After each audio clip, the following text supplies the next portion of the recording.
ദേവു ഫ്രഷായി താഴേക്ക് വന്നപ്പോൾ ആരോണും ചെറിയും ഹാളിലെ സെറ്റിൽ നല്ല കുട്ടികളായി ഇരിക്കുന്നതാണ് കണ്ടത്. ഇവരെന്താ ഇത്ര അച്ചടക്കത്തിൽ? അവരെ കണ്ട ദേവു ആലോചിച്ചു. ഡേ, നീ എന്താലോചിച്ച് നിൽക്കുവാ? ആരോൺ അവളെ പിടിച്ചു കുലുക്കി. No nothing. നീ എപ്പോഴാ വീട്ടിലെത്തിയേ? ദേവു അവളോട് ചോദിച്ചു. എനിക്ക് അവിടെ ഇരുന്ന് മടുത്തു. അപ്പൊ ഞാൻ ഇന്നലെ തന്നെ വീട്ടിലേക്ക് പോന്നു. നേരം വെളുത്തപ്പോ ഇങ്ങോട്ടും. ഇവിടെ വന്നപ്പോ കണ്ടത് ഈ കടവാവലിനെ. ഇന്നത്തെ ദിവസം പോയി. ജെറിയെ നോക്കി പല്ല് കടിച്ചുകൊണ്ട് ആരോൺ പറഞ്ഞു. കടവാവല് നിന്റെ അപ്പനടിപ്പൂല്ലേ? ജെറി അവൾക്ക് നേരെ ചിറി. ഹേ സ്റ്റോപ്പ്, രാവിലെ തന്നെ തുടങ്ങല്ലേ? ദേവു അവരുടെ ഇടയിൽ കയറി. നീ പറഞ്ഞതുകൊണ്ട്. രണ്ടുപേരും ഒരുമിച്ച് പറഞ്ഞു. ദേവു അവരെ രണ്ടുപേരെയും നോക്കി പുഞ്ചിരിച്ചു. അല്ല ചേട്ടായി, ഓഫീസിൽ പോകുന്നില്ലേ? ദേവു ജെറിയുടെ അടുത്ത് ചെന്നിരുന്നു. അതിന് മുതലാളിയൊന്ന് ഒരുങ്ങി ഇറങ്ങണ്ടേ? അവൻ പുച്ഛം വാരി വിതറി പറഞ്ഞു തീർത്തപ്പോഴേക്കും അക്കു അവിടെ എത്തിയിരുന്നു. ഇറങ്ങാം, അക്കു ജെറിയോട് ചോദിച്ചു. കടുവേട്ടൻ പോവുകയാണോ? ദേവു വളരെ നിഷ്കളങ്കമായി ചോദിച്ചു. അവളുടെ നിഷ്കളങ്കത കണ്ട ആർക്കായാലും മറുപടി കൊടുക്കാൻ തോന്നും. ഡി പെണ്ണെ, നിന്നോട് ഞാൻ പല പ്രാവശ്യം പറഞ്ഞിട്ടുണ്ട്, ഞാൻ ഒരിടത്തേക്ക് ഇറങ്ങുമ്പോ എന്നെ ചൊറിഞ്ഞ് എന്റെ മൂഡ് കളയരുതെന്ന്. പിന്നെ എനിക്കൊരു പേരുണ്ട്, അക്ഷജിത്ത്. അല്ലാതെ കടുവ കിടുവ എന്നൊന്നും അല്ലെന്നും നിന്നോട് ഞാൻ ഒന്നും രണ്ടും തവണയൊന്നും അല്ല പറഞ്ഞത്. നിനക്കിതൊക്കെ നിർത്തുന്നതാണ് നല്ലത്. അല്ലേ ഈ അക്കുവിന്റെ മറ്റൊരു മുഖം നീ കാണും. പറഞ്ഞില്ലെന്ന് വേണ്ട. അക്കു ഗൗരവത്തോടെ അവളോട് പറഞ്ഞു. താങ്കളുടെ പ്രസംഗത്തിന് നന്ദി നമസ്കാരം. ഓ ചെല്ല്, ചെന്നിട്ട് അവിടെയുള്ള ഫയലൊക്കെ വായിച്ച് പഠിക്ക്. എന്നിട്ട് അത് കഴിഞ്ഞ ഫ്യൂച്ചർ പ്രോജക്റ്റിന്റെ ഒക്കെ ഫയലുണ്ടാക്കി പഠിക്ക്. ചെല്ല്. ദേവു പറഞ്ഞു കേട്ടപ്പോ ആരോണ്യം ചെറുക്കും ചിരി വന്നെങ്കിലും അക്കുവിനെ പേടിച്ച് അവര് ചിരി കടിച്ചു പിടിച്ചു. അവളുടെ മറുപടി കേട്ട അക്കു അവളെ തറപ്പിച്ചു നോക്കി. നിന്നോടൊക്കെ പറഞ്ഞ എന്നെ പറഞ്ഞാ മതിയല്ലോ പിശാചെ. അവളെ നോക്കി പിറുപിറുത്തുകൊണ്ട് അക്കു പുറത്തേക്ക് ഇറങ്ങി. ഡാ പൂവൻകോഴി, ഇങ്ങ് വാടാ. പിന്നെ അകത്ത് നിൽക്കുന്ന ജെറിയെ അവൻ വിളിച്ചു. ജെറി വേഗം അവരോട് ടാറ്റ പറഞ്ഞു പോയി. എന്തിനാ ദേവ് നീ വെറുതെ ഏട്ടനെ ദേഷ്യം പിടിപ്പിക്കുന്നത്? ആരോൺ അവളോട് ചോദിച്ചു. എന്തെങ്കിലും ഒരു നേരം പോക്ക് വേണ്ടേ? ഇവിടെ എത്ര പേരുണ്ട്, അവരോടൊന്നും ഇല്ലാത്ത നേരം പോക്കാണല്ലോ ഏട്ടനോട്. കണ്ണേട്ടനോട് അടിയിടുമ്പോ നല്ല രസമുണ്ട്, അതുകൊണ്ടാണ്. അടിയിട്ട് രണ്ടും ഒന്നിക്കോ, ഫിലിമിലൊക്കെ കാണുന്ന പോലെ? ആരോൺ അവളെ നോക്കി കണ്ണിറുക്കിക്കൊണ്ട് ചോദിച്ചു. നോ വേ മാൻ, ഞങ്ങൾ രണ്ടും. എന്നാ പിന്നെ അടിയിടാനേ സമയം കാണും. പിന്നെ ഫിലിം അല്ലല്ലോ റിയൽ ലൈഫ്, എത്രയോ ചേഞ്ച് ഇല്ലേ? ദേവ് ചിരിച്ചുകൊണ്ട് പറഞ്ഞു. പക്ഷെ പറയാതിരിക്കാൻ വയ്യ, it's nice to see you both together. നീ ഇതുവരെ ഒരാളെ ഡേറ്റ് ചെയ്തിട്ടില്ലല്ലോ. നിനക്ക് അക്കുവേട്ടനെ ഒന്ന് ട്രൈ ചെയ്തൂടെ Devu? He's a nice guy. Are you insane? Dev കണ്ണു തള്ളി അവളെ നോക്കി. എന്താടി, എനിക്ക് നല്ല സംശയമുണ്ട്. അല്ലേ പിന്നെ എല്ലാവരും അക്കുവേട്ട എന്ന് വിളിക്കുമ്പോ നീ മാത്രം എന്താ കണ്ണേട്ട എന്ന് വിളിക്കുന്നത്? അതുപോലെ എല്ലാവർക്കും നീ ദേവുവാണ്, അക്കുവേട്ടന് ദേവയും. ആരോൺ പറഞ്ഞത് കേട്ട് ദേവ് തലയ്ക്ക് കൈകൊടുത്തു. ജെറി ചേട്ടായിക്ക് നീ അന്നയാണ്, ഞങ്ങൾക്ക് ആരോണം. അതിനർത്ഥം ചേട്ടായി നിന്നെ സ്നേഹിക്കുന്നുണ്ടെന്നാണോ? നീ വിഷയം മാറ്റാൻ നോക്കണ്ട ദേവു. അക്കുവേട്ടൻ നല്ല ആളല്ലേ, ഹീസ് ഗുഡ് ലുക്കിംഗ്. പോരാത്തിന് നിന്റെ മുറച്ചെറുക്കന് നല്ല സ്വഭാവമാണ്, നല്ല ഫാമിലി. പിന്നെ എന്താടാ? What can I tell you? I have never felt that way before. And why play with someone's feelings? It hurts. Don't you know better than I do? I'm sorry ഡാ. It's okay. Can I ask you something? ചോദിക്കേ. നീ ഇപ്പോഴും അവനെ സ്നേഹിക്കുന്നുണ്ടോ Aaron? Dev ചോദിച്ചു കേട്ടപ്പോ ആരോണിന്റെ കണ്ണുകൾ നിറഞ്ഞു വന്നു. കുറച്ചു സമയം അവൾ ഒന്നും വേണ്ടിയില്ല. കുറച്ചു കഴിഞ്ഞപ്പോ ആരോ അവളുടെ കണ്ണുകൾ തുടച്ച് ദേവുവിനെ നോക്കി പുഞ്ചിരിച്ചു. ഒരുപാട് വേദന ഒളിപ്പിച്ചു വെച്ച പുഞ്ചിരി. അങ്ങനെ ചോദിച്ചാൽ he is my first love. പെട്ടെന്ന് മറക്കാൻ പറ്റില്ലല്ലോ. സ്നേഹിക്കുന്നുണ്ടോ എന്ന് ചോദിച്ചാൽ ഇല്ല, but can't hate him. First love ആയതുകൊണ്ടാവാം വെറുക്കാൻ കഴിയാത്തത്. ഞാൻ വെറുമൊരു ബെറ്റാണെന്ന് അറിഞ്ഞ നിമിഷം മുതൽ ഞാൻ അവനെ സ്നേഹിക്കുന്നില്ല ദേവു. അതുകൊണ്ട് മാത്രമാണ് ഞാൻ ഓരോരുത്തർ പ്രൊപ്പോസ് ചെയ്യുമ്പോഴും അവരെ ഡേറ്റ് ചെയ്യുന്നത്. എന്റെ വേദന മറക്കാനാണ്, അല്ല അവനെ മറക്കാനാണ്. പറ്റുന്നില്ല. ഇതുവരെ ഡേറ്റ് ചെയ്തവരോടൊക്കെ ഞാൻ എന്റെ പാസ്റ്റ് പറഞ്ഞിട്ടുണ്ട്. അതുകൊണ്ട് ആരും സീരിയസ് ആയിട്ടൊരു റിലേഷൻ ആയിരുന്നില്ല. പിന്നെ ഡേറ്റെല്ലാം ഫ്രണ്ട്ഷിപ്പിൽ അവസാനിക്കും, നിനക്കറിയുന്നതല്ലേ. പക്ഷെ കാണുന്നവർക്ക് ആരോൺ കോഴിയാണ്. ഇതും ഒരു രസമാണ്. ആരോൺ ഒന്ന് പുഞ്ചിരിച്ചു. ദേവു അവളെ കെട്ടിപ്പിടിച്ചു. I know you better than anyone and you are the best. I love you so much. Devu ആരോണിന്റെ കവിളി ചുംബിച്ചു. Love you more. ആരോൺ തിരികെ അവളെയും ചുംബിച്ചു. ഇതേ സമയം പുറത്ത് വാതിലിന്റെ അടുത്ത് അവരുടെ സംസാരം കേട്ട് നിന്നിരുന്ന ജെറിയെ അക്കുവിനെ അവര് കണ്ടിരുന്നില്ല. ഇന്ന് മീറ്റിംഗിലേക്കുള്ള ഒരു ഫയൽ എടുക്കാൻ മറന്നതുകൊണ്ട് തിരിച്ചു വന്നതാണ് രണ്ടും. അകത്തേക്ക് കയറാൻ നിന്നപ്പോഴാണ് ആരോണും ദേവും സംസാരിക്കുന്ന അവര് ശ്രദ്ധിച്ചത്. അവരുടെ സംസാരത്തിനിടയിൽ അക്കുവിന്റെ പേര് കേട്ടപ്പോൾ അവർ കൂടുതൽ ശ്രദ്ധിച്ചു. ഒരേ സമയം അവർക്ക് ദേവുവിന്റെ ആരോണിന്റെ സൗഹൃദത്തിനോട് വല്ലാത്തൊരു ബഹുമാനം തോന്നി. പരസ്പരം നല്ല പോലെ മനസ്സിലാക്കിയ രണ്ടുപേർ. ആരോണിനെ പറ്റി ദേവുവിനോട് കൂടുതൽ ചോദിച്ചറിയാനുള്ള പ്ലാനിലായിരുന്നു ജെറി. അവന്റെ കണ്ണുകൾ ആരോണിൽ തന്നെ തങ്ങി നിന്നു. അവൻ അറിയാതെ തന്നെ അവനിലൊരു ഇളം പുഞ്ചിരി വിരിഞ്ഞു. നിങ്ങൾ പോയില്ലായിരുന്നോ? അകത്തേക്ക് കയറിയ ജെറിയെയും അക്കുവിനെയും കണ്ട് ദേവു ചോദിച്ചു. പോയതാടി. അപ്പോഴാണ് ഒരു ഫയൽ എടുക്കാത്തത് ഓർമ്മ വന്നത്. അപ്പൊ തിരിച്ചു. ആ. അക്കു അവരെ ഒന്ന് നോക്കി പെട്ടെന്ന് അവന്റെ ഓഫീസ് റൂമിലേക്ക് കയറിപ്പോയി. കുറച്ചു കഴിഞ്ഞപ്പോ ഒരു ചുവന്ന ഫയലുമായി അവർ ഇറങ്ങി വന്നു. ഇറങ്ങാൻ ജെറി. ആ പോട്ടെ ദേവു. അന്നമ്മോ ഇച്ചയും പോയിട്ട് വരാവേ. ആരോണിനെ നോക്കി കണ്ണിറക്കിക്കൊണ്ട് ജെറി പറഞ്ഞു. പോടാ കടവാവലെ. ആരോൺ അവനെ നോക്കി പുച്ഛം വാരി എറിഞ്ഞു. ഒരു അടിയിടാനുള്ള മൂടില്ലാത്തതുകൊണ്ട് ജെറി അക്കുവിന്റെ പുറകെ ഇറങ്ങി. അന്നമ്മയെ ഇച്ചേനും കൊള്ളാലോ. ദേവു ആരോണിനെ കളിയാക്കി. ഓടി, അതിന് വട്ടാണ്. ദേവു ഒന്ന് ആക്കി മൂളി. ദേവു, നിന്നെ അമ്മച്ചിയും അപ്പച്ചനും കാണണമെന്ന് പറഞ്ഞിട്ടുണ്ട്. ആണോ? എനിക്കും കാണണം. നമുക്ക് ഇപ്പൊ തന്നെ പോവാം. ഞാൻ റെഡിയായി വരാട്ടോ. ദേവു ഓടിപ്പോയി റെഡിയായി വന്നു. പലാസയും ടീഷർട്ടും ആയിരുന്നു അവളുടെ വേഷം. എടി, ഇവിടെ ഉള്ളവരൊക്കെ എവിടെ? ഇത്രയും സമയമായിട്ടും ആരെയും കണ്ടില്ലല്ലോ. ആരോൺ ചുറ്റും നോക്കി. അവരോ അമ്മമ്മയ്ക്കും അമ്മച്ചനും എന്തൊക്കെയോ ചെക്കപ്പ് ഉണ്ടെന്ന് പറഞ്ഞിട്ട് പോയതാണ് ഹോസ്പിറ്റലിൽ. മമ്മയും അങ്കിളും ആന്റി പപ്പയും അച്ഛയും പിന്നെ ഹോസ്പിറ്റലിലല്ലേ. ആര്യ കോളേജിൽ പോയി. അവൾക്ക് എന്തോ സർട്ടിഫിക്കറ്റ് എന്തൊക്കെയോ വാങ്ങാനുണ്ടെന്ന് പറഞ്ഞിട്ട്. ആ പോവാ എന്നാൽ. ഓക്കെ. ദേവ് പോകുന്ന വഴി ജയുടെ ഫോണിലേക്ക് മെസ്സേജ് ഇട്ടു. പപ്പ, മമ്മ. മുത്തശ്ശനെയും മുത്തശ്ശിയും ചെക്കപ്പിന് ജയ സേതു വർക്ക് ചെയ്യുന്ന ഹോസ്പിറ്റലിലേക്കാണ് കൊണ്ടുപോയത്. എന്താടാ? പാവം മെസ്സേജ് അയച്ചിട്ടുണ്ട്. പെണ്ണു വല്ല കുരുത്തക്കേട് ഒപ്പിച്ചോ? ഇല്ല മമ്മ, അവൾ ആരോണിന്റെ കൂടെ അവളുടെ വീട്ടിലേക്ക് പോവുകയാണ്. ഈവനിങ് വരാന്ന്. അപ്പൊ ഫുഡ് അവിടെ നിന്ന് കഴിക്കുന്നുണ്ടാവും. ദേവു ആരോണിന്റെ തോളി തല വെച്ച് കിടക്കുന്ന അവളെ വിളിച്ചു. ദേവു മൂളി. ആരോൺ അവളുടെ സ്കൂട്ടർ സൈഡാക്കി. ദേവു അവളെ സംശയത്തോടെ നോക്കി. നീ എന്തിനാ വണ്ടി നിർത്തിയേ? ദേവു ചോദിച്ചു. നിന്നോട് കുറച്ച് സംസാരിക്കാനുണ്ട്. വണ്ടി ഓടിക്കുമ്പോ പറയാമല്ലോ. പറ്റില്ല. എന്നാ വീട്ടിലെത്തിട്ട് സംസാരിക്കാം. പറ്റില്ല. ദേ, ഇതൊരു പാർക്കാണ്. നമുക്ക് ഇവിടെ കുറച്ചു നേരം ഇരുന്ന് സംസാരിച്ചിട്ട് പോവാം. നീ ഇവിടെയൊന്നും കണ്ടിട്ടില്ലല്ലോ. ഇവിടെയൊക്കെ കാണുകയും ചെയ്യാം.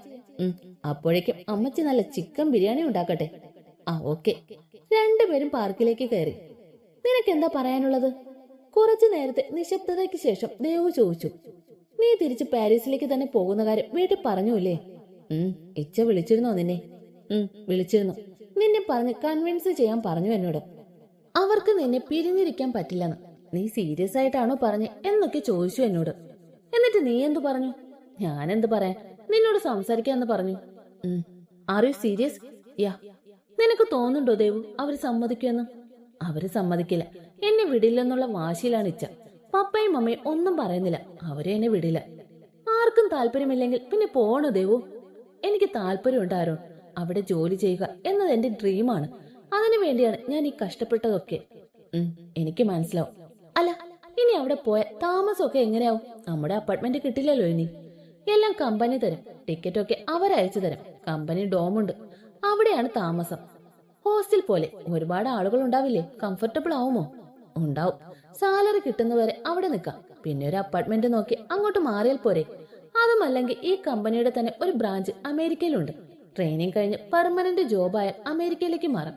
അവിടെ പിന്നെ ഞങ്ങളുടെ വീടുണ്ടല്ലോ. പിന്നെ അപ്പയും ഡാഡയും ഉണ്ട്. നീ വെൽ പ്ലാൻഡ് ആണല്ലേ? പോകുമെന്ന് തന്നെ ഉറപ്പിച്ചൂലേ? ഉറപ്പിച്ചു. പിന്നെ ഇപ്പൊ തന്നെ പോവില്ലല്ലോ. എന്തായാലും 1 ഇയർ അടുപ്പിച്ച് ഞാൻ ഇവിടെ ഉണ്ടാവും. എന്നിട്ടേ പോകൂ. എന്നിട്ടും ഇവരൊന്ന് എന്താ സമ്മതിക്കാത്തതെന്ന് മനസ്സിലാവുന്നില്ല എനിക്ക്. അതെന്താണെന്നറിയോ? അവര് നിന്നെ കെട്ടിക്കാനുള്ള പ്ലാനിലാണ്. വാട്ട്? അലറാതടി കുട്ടി തേവാങ്കെ. പിന്നെ ഇങ്ങനെയൊക്കെ പറഞ്ഞ ഞെട്ടില്ലേ? ഞെട്ടണം. എന്നോട് ചേട്ടായി പറഞ്ഞതാണ്. അക്കുവേട്ടനുമായി നിന്നെ കെട്ടിക്കാനുള്ള പ്ലാൻ ആലോചിക്കുന്നുണ്ട് അവര്. അതുകൊണ്ടാണ് നിന്നെ തടയുന്നത്. എന്നിട്ട് എന്നോട് പറഞ്ഞില്ലല്ലോ ആരും. അതിന് തീരുമാനിച്ചില്ലല്ലോ. പിന്നെ നിങ്ങളെ രണ്ടുപേരും പരമാവധി അടുപ്പിക്കാനുള്ള വഴി അവര് നോക്കുമ്പോ നിങ്ങൾ രണ്ടുപേരും അടിച്ചു പിരി. ചേട്ടായി എന്നോട് പറഞ്ഞതുകൊണ്ടാണ് ഞാൻ നിന്നോട് നേരത്തെ അക്കുവേട്ടനുമായുള്ള റിലേഷനെ പറ്റി ചോദിച്ചത്. ദേവു പാവം ഒന്നും മിണ്ടാതെ കേട്ടു നിന്ന്. കൊച്ചിന് കിളി പോയെന്ന് തോന്നുന്നു. അല്ല, പറഞ്ഞിട്ട് കാര്യമില്ല. ആർക്കായാലും പോകും. പ്രതീക്ഷിക്കാതെയുള്ള ആക്രമണം ആയിരുന്നല്ലോ. ആരോണിന്റെ കൂടെ അവളുടെ വീട്ടിൽ പോയി വന്നതിന് ശേഷം ദേവു സൈലന്റ് ആയിരുന്നു. അവളുടെ പെട്ടെന്നുള്ള മൗനം അവരെല്ലാം ശ്രദ്ധിക്കുകയും ചെയ്തു. രാത്രി നടുമുറ്റത്ത് കാല് തൂക്കിയിട്ട് എന്തൊക്കെയോ ആലോചിച്ചിരിക്കുകയാണ് ദേവു. അവൾ അവളുടെ ലോകത്താണ്. അവളുടെ അടുത്ത് ജയ് വന്നതോ അവിടെ ഇരുന്നതോ അവൾ അറിഞ്ഞില്ല. വാവേ. ജയ് അവളെ വിളിച്ചു. ദേവു ഞെട്ടി. പിന്നെ അവനെ നോക്കി. ആ, എന്താ ഇച്ചാ? നീ ഇതെവിടെയാ? എത്ര നേരമായി ഞാൻ നിന്നെ വിളിക്കുന്നു. ഇതിന് മാത്രം ആലോചിക്കാൻ എന്താ? ഏയ് ഒന്നുമില്ല, ഞാൻ വെറുതെ. Do you miss dum? Badly. എന്നാ നിനക്ക് വിളിച്ചൂടെ? അവർ ഓഫീസിലാവും, അതുകൊണ്ടാണ് വിളിക്കാത്തത്. എങ്ങനെയുണ്ടായിരുന്നു ഇന്നത്തെ ഡേ? As usual. വാവേ. എന്താ ഇച്ച? നീ ആരോന്റെ വീട്ടിലേക്ക് വെറുതെ പോയതാണോ? അവളുടെ പപ്പയ്ക്കും അമ്മയ്ക്കും എന്നെ കാണണമെന്ന് പറഞ്ഞപ്പോ പോയതാണ്. ആരോ നിന്നോട് എന്തെങ്കിലും പറഞ്ഞിരുന്നോ? ഇല്ല. ദേവ് കള്ളം പറഞ്ഞു. ഒന്നും? നോ. എന്താ ഇച്ച? നത്തിങ്. ഞാൻ മുറിയിലേക്ക് പോട്ടെ, ഉറക്കം വരുന്നു. കഴിക്കുന്നില്ലേ നീ? ഞാൻ കുറച്ചു മുമ്പ് 2 ചപ്പാത്തി കഴിച്ചു, അത് മതി. Good night. Good night. Dev മുറിയിലേക്ക് പോയി. ദേവ് പോയതും ഭാനുവും സേതു ജയുടെ അടുത്ത് വന്നിരുന്നു. അവൾക്ക് എന്താ പറ്റിയ മമ്മ? അവളൊന്നും പറയുന്നില്ല പപ്പ. She's totally disturbed. നീ അവളോടൊന്നും ചോദിച്ചില്ലേ ജയ്? ഞാൻ ഡയറക്റ്റ് ആയിട്ടൊന്നും ചോദിച്ചില്ല. അവൾക്ക് അപ്പയും ഡാഡയെ മിസ് ചെയ്യുന്നുണ്ടെന്ന് പറഞ്ഞു. ആരോട് എന്തെങ്കിലും പറഞ്ഞോ എന്ന് ചോദിച്ചപ്പോ അവൾ ഇല്ലെന്നാണ് പറഞ്ഞത്. അവള് പോകുമോ മോനെ നമ്മളെ വിട്ട്? മമ്മയ്ക്ക് അറിയില്ലേ അവളെ? വാശി കയറെ പിന്നെ അവളുടെ ഇഷ്ടമേ നടക്കും. അവരൊന്നും മിണ്ടിയില്ല. ആന്റി, ദേവു എവിടെ? ആര്യ അങ്ങോട്ട് ചെന്നു. അവൾ ഉറക്കം വരുന്നു എന്ന് പറഞ്ഞ് മുറിയിലേക്ക് പോയി ആര്യ. ജയ് മറുപടി പറഞ്ഞു. ആണോ, ശരി. ആര്യ അവിടെ നിന്നും ദേവുവിന്റെ മുറിയിലേക്ക് പോയി. ആഹാ, നീ ഉറക്കമാണെന്ന് പറഞ്ഞിട്ട് ഇവിടെ സീലിംഗിന്റെ ചന്തം നോക്കി കിടക്കുവാണോ? ആര്യ ദേവുവിന്റെ അടുത്ത് ചെന്നിരുന്നു. ഉറക്കം വന്നില്ല. ദേവു എണീറ്റിരുന്നു. ഡി പെണ്ണെ. ഒന്നും മിണ്ടാതിരിക്കുന്ന ദേവുവിനെ ആര്യ തോണ്ടി. എന്താടി നിനക്കെന്താടി മ്ലാനത? എന്തൊന്ന് മ്ലാമ? ഓ, മലയാളം അറിയാത്ത ബ്ലഡി മലയാളി. നിനക്കെന്താ ഒരു സങ്കടമെന്ന്? ആകെ സൈലന്റ് ആണല്ലോ നീ. എനിക്കെന്ത് സങ്കടം? നിനക്ക് തോന്നുന്നതാ. സത്യം? Yeah sure. എന്നാ ഓക്കെ, വാ. ആര്യ അവളെ പിടിച്ചു വലിച്ചു. എങ്ങോട്ട് പോവുക? നിന്നെ കളയാ. ശരിക്കും? ആ വാ. ഒന്ന് പയ്യെ, എന്റെ കൈ പറഞ്ഞു പോരും. ഓ പിന്നെ, ഇങ്ങോട്ട് വാടി പെണ്ണേ. ആര്യ അവളെയും വലിച്ച് താഴേക്ക് പോയി. നീ ഉറക്കം വരുന്നെന്ന് പറഞ്ഞിട്ട് പോയതല്ലേ വാവേ? ജയ അവളോട് ചോദിച്ചു. ആ, അതിനെ ഈ പെണ്ണ് സമ്മതിക്കണ്ടേ? ദേവു ആര്യ നോക്കി പല്ലു കടിച്ചു. അങ്ങനെ ഞങ്ങളൊക്കെ ഇവിടെ ഇരിക്കുമ്പോ നീ കിടന്നുറങ്ങണ്ട. സമ്മതിക്കില്ല ഞാൻ. ഓടി വൃത്തികെട്ടവളെ. ഹാ, തുള്ളാതെ ദേവു, നീ എന്റെ കൃഷ്ണനുണ്ണിയല്ലേ? ആര്യ ദേവുവിന്റെ കവളി പിടിച്ചു വലിച്ചു. എന്തോന്ന്? ആര്യയുടെ ഭാഷാ പ്രാവീണ്യം കേട്ടിട്ട് ജയ അവളെ വായും പൊളിച്ചു നോക്കി. സോറി, കണ്ണിലുണ്ണി. ആര്യ അവളുടെ പല്ലുകൾ ഡിസ്പ്ലേക്ക് ഇട്ടു. പൊന്നു മോളെ, നല്ല വിദ്യാഭ്യാസം ആണല്ലോ നിനക്ക്. ജയ അവളെ നോക്കി. അത് പിന്നെ പുതിയ സിലബസ് ആയിരുന്നു ഞാൻ പഠിച്ചപ്പോ, അതാണ്. ജയ ഒന്നും മിണ്ടിയില്ല. തലയ്ക്ക് കൈകൊടുത്തു പോയി. ആഹാ, വെള്ളപ്പിശാച്ച് ഇവിടെ ഉണ്ടായിരുന്നു. കുറച്ചു നേരം കാണാണ്ടായപ്പോ ഞാൻ കരുതി ശല്യം തീർന്നെന്ന്. ഹാളിലേക്ക് വന്ന അക്കു ജയയുടെ അടുത്ത് ചെന്നിരുന്നു.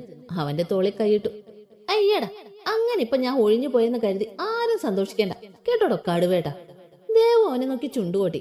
എടി പിശാചെ, നീ അവിടെ ഇങ്ങനെ ആയിരുന്നു? എവിടെ കടുവേട്ട? നിന്റെ പാരീസിൽ? അല്ല, അവിടെ നിങ്ങളെപ്പോലൊരു കടുവേട്ടനും ഇല്ലായിരുന്നത് കൊണ്ട് ഞാൻ നല്ല ഡീസന്റ് ആയിരുന്നു. ഓ, അപ്പൊ ഞാൻ കാരണാണോ നീ ഇങ്ങനെ ആയത്? അങ്ങനെ ഞാൻ പറഞ്ഞില്ല. പിന്നെ എങ്ങനെയാ പറഞ്ഞത്? അതെനിക്കും അറിയില്ല. നിങ്ങൾ എന്നോട് ചോദിച്ചു, ഞാൻ മറുപടി പറഞ്ഞു. അക്കു കുറച്ചു നേരം ഒന്നും മിണ്ടിയില്ല. എങ്ങനെ സഹിക്കുന്നടാ ഇതിനെ? അക്കു ജയെ നോക്കി. ജയ അവനെ നോക്കി പുഞ്ചിരിച്ചു. വീണ്ടും അക്കുവും ദേവും അടുത്ത ആടിക്കുള്ള കാണാൻ ആലോചിക്കുന്ന സമയത്ത് ദേവുവിന്റെ ഫോൺ അടിച്ചു. ഡിസ്പ്ലേ ഡാഡ എന്ന് കണ്ടപ്പോ അവളുടെ മുഖം വിടർന്നു. അവള് പെട്ടെന്ന് തന്നെ ഫോൺ എടുത്തു. ഹേ ഹാൻസം. ഫോൺ എടുത്ത പാടെ ദേവ് പറഞ്ഞു. അക്കു ആര്യം അവളെ സംശയത്തോടെ നോക്കി. ജയ്ക്ക് പിന്നെ ആളെ മനസ്സിലായതുകൊണ്ട് അവൻ മിണ്ടിയില്ല. Hello princess. അപ്പുറത്ത് നിന്ന് മറുപടിയും നോക്കി. ദേവ് സംസാരിച്ചുകൊണ്ടിരുന്നിടത്തുനിന്ന് എണീറ്റു പുറത്തേക്ക് ഇറങ്ങി. അക്കുവിന്റെ കണ്ണുകൾ അവളുടെ പുറകെ തന്നെയായിരുന്നു. ഇത്ര സന്തോഷത്തോടെ ചിരിച്ചുകൊണ്ട് അവൾ ആരോടാണ് സംസാരിക്കുന്നതെന്നറിയാൻ അവന് ആകാംക്ഷയായി. അവളുടെ ബോയ് ഫ്രണ്ട് ആണോ? അവള് നല്ല സന്തോഷത്തിലാണല്ലോ. അക്കു ജയോട് ചോദിച്ചു. അവൾക്ക് ബോയ് ഫ്രണ്ടോ? അവള് കേൾക്കണ്ട. അപ്പൊ ഇല്ലേ? ഇല്ലടാ, അവള് സിംഗിളാണ്. അവള് സിംഗിളാണെന്ന് പറഞ്ഞപ്പോ അക്കുവിന്റെ ഉള്ളിൽ വല്ലാത്തൊരു സന്തോഷം തോന്നി, ഒരു സമാധാനോ. അപ്പൊ ഇപ്പൊ വിളിച്ചതാരാവും? അറിയാനുള്ള ത്വര കൊണ്ട് അവൻ വീണ്ടും ചോദിച്ചു. അത് അവളുടെ അപ്പയോ ഡാഡയോ ആവും. ഓ, നീ അന്ന് പറഞ്ഞ അവരല്ലേ? അവര് തന്നെ. അക്കു ദേവുവിനെ പാളി നോക്കി. ആള് നല്ല സന്തോഷത്തിലാണ്. കായ് കൊണ്ട് ആക്ഷൻ ഒക്കെ കാണിച്ചിട്ടാണ് സംസാരം. അവളുടെ കുട്ടിത്തം നിറഞ്ഞ മുഖത്ത് കുറുമ്പ് നിറഞ്ഞ ഓരോ ഭാവങ്ങളും മിന്നിമായുന്നത് അക്കു തെല്ലൊരു കൗതുകത്തോടെ നോക്കിയിരുന്നു. ആരാ ജയ് പുറത്ത്? ഈ വാതിലടച്ചതാണല്ലോ. ഭാനു അങ്ങോട്ട് വന്ന് ചോദിച്ചു. പാവയാണമ്മേ. അവൾ ഉറങ്ങിയില്ലേ അപ്പോ? ഇല്ല. അവളെന്താ പുറത്ത്? ഫോണിലാണ്. അവളുടെ ഡാഡയോ അപ്പയും വിളിച്ചിട്ടുണ്ട്. ആണോ? എന്നാ പിന്നെ പെണ്ണിനെ ഇപ്പോഴൊന്നും നോക്കണ്ട. നേരം വെളുക്കുന്നത് വരെ വേണേലും അവര് സംസാരിക്കും. അവൾ അവരോട് നല്ല അറ്റാച്ച്ഡ് ആണല്ലേ ആന്റി? അക്കു ഭാനുവിനോട് ചോദിച്ചു. കാണുന്നവർക്ക് തോന്നും അവൾ അവരുടെ മോളാണെന്ന്. അവർക്ക് ഒത്തിരി ഇഷ്ടമാണ് അവളെ. കൈവേളയെ കൊണ്ടു നടക്കും അവളെ. അതുപോലെ അവൾക്ക് അവരെ പേടിയുണ്ട്. നമ്മളോട് ചാടിക്കടിക്കുന്ന പോലെ അവരോട് ചെയ്യില്ല. ആഹാ, അതെന്താ അങ്ങനെ? അങ്ങനെയാണ്. അപ്പൊ പിന്നെ അവരോട് പറഞ്ഞ ദേവിയുടെ ഇനിയുള്ള തിരിച്ചുപോക്ക് നിർത്താമല്ലോ. അവര് പറഞ്ഞ അവള് കേൾക്കില്ലേ? ഈ ഒരു കാര്യം ആര് പറഞ്ഞാലും അവള് കേൾക്കില്ലക്കോ. കാരണം അവൾക്ക് അവളുടെ ആഗ്രഹങ്ങളും സ്വപ്നങ്ങളും നേടിയെടുക്കാൻ വല്ലാത്ത വാശിയാണ്. അവള് പറഞ്ഞല്ലോ ആ കമ്പനിയിലെ ജോലി അവളുടെ ആഗ്രഹമാണെന്ന്. അപ്പൊ പിന്നെ ആര് പറഞ്ഞിട്ടും കാര്യമില്ല. അപ്പൊ പിന്നെ അവളെ വിടാൻ തന്നെയാണോ തീരുമാനം? ഒന്നുകൂടെ അവളെ പിന്തിരിപ്പിക്കാൻ ശ്രമിക്കും. പക്ഷെ ഇനി അവളോട് അതേപ്പറ്റി സംസാരിച്ച അവള് ചിലപ്പോ സമ്മതിച്ചെന്ന് വരില്ല. അക്കുവിന് വല്ലായ്മ തോന്നി. അവിടെ ഇനിയും പോകുവാണെന്ന് പറഞ്ഞപ്പോ അവനൊരു കുഞ്ഞു സങ്കടം തോന്നി. കുറെ സമയമായിട്ടും ദേവുവിനെ അകത്തേക്ക് കണ്ടില്ല. ജയ്, ഒന്ന് പോയി നോക്കിക്കേ, നേരെ ഒരുപാടായി. അവളെ വിളിച്ചിട്ട് വാ, ബാക്കി നാളെ സംസാരിക്കാന്ന് പറയും. മാനു അവനോട് പറഞ്ഞു. ജയ് തലയാട്ടിക്കൊണ്ട് പുറത്തേക്ക് ഇറങ്ങി. അവൻ ഉമ്മറത്തേക്ക് ഇറങ്ങിയപ്പോ പുറത്തുള്ള മുത്തച്ഛന്റെ ചാരുകസരയിൽ ചാരിയിരുന്ന് നല്ല ഉറക്കമാണ് അവള്. ഫോൺ നെഞ്ചോട് ചേർത്ത് പിടിച്ചിട്ടുണ്ട്. ജയ് പുഞ്ചിരിയോടെ അവളുടെ അടുത്ത് ചെന്ന് മുട്ടുകുത്തിയിരുന്നു. വാവേ, ലെറ്റ് മീ സ്ലീപ് പിച്ച. മുറി പോയിട്ട് ഉറങ്ങിക്കോ, എണീറ്റേ. ജയ് അവളുടെ കവളിൽ പതിയെ തട്ടി. അവളൊന്ന് ചിണുങ്ങിക്കൊണ്ട് വീണ്ടും ഉറങ്ങി. അവളെ വിളിച്ചിട്ട് കാര്യമില്ലെന്ന് മനസ്സിലായ അവൻ അവളുടെ അടുത്തുനിന്ന് എണീറ്റു. നെഞ്ചോട് ചേർത്ത് പിടിച്ചിരുന്ന അവളുടെ ഫോൺ എടുത്ത് അവന്റെ പോക്കറ്റിലിട്ട് അവളെയും കോരിയെടുത്ത് അകത്തേക്ക് കയറി. ഉറങ്ങിയില്ലേ? മാനു പുഞ്ചിരിയോടെ ജയെ നോക്കി. ഉറങ്ങി. Good night mamma. Good night. Manu ദേവുവിന്റെ നെറ്റിയിൽ ചുംബിച്ചു. Akku, Arya, good night. Good night. Jai ദേവുവിനെയും കൊണ്ട് മുകളിലേക്ക് കയറി. അവന്റെ പുറകെ തന്നെ ആര്യയും അക്കും അവരുടെ മുറിയിലേക്കും പോയി. ജയ് ദേവുവിനെ ബെഡിൽ കിടത്തി അവളെ നന്നായി പുതപ്പിച്ചു. AC അഡ്ജസ്റ്റ് ചെയ്ത് അവൾക്കൊരു ചുംബനവും നൽകി ഡോർ അടച്ച് പുറത്തേക്ക് ഇറങ്ങി.